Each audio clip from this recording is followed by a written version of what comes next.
Не треба да има субвенции за земјоделците кои не оствариле повисоко производство од претходната година.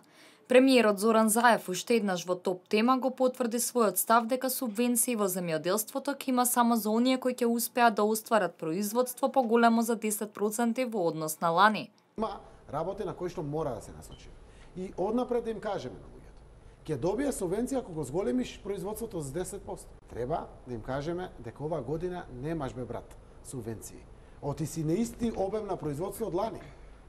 Познавачите изразуваат загриженост што ваквата политика би можела да води кон создавање на регионални мокници, по чија што капа би потпаднале помалите производители. Курир пишува дека давањето на субвенции само на најуспешните фирми значи сечење на покусата нога на оние земјоделци кои оствариле помалку продажби во дадената година, кои онака се соочуваат со загуби, а без предвиденото субвенционирање би пропаднале, со што стапката на сиромаштија би се зголемила.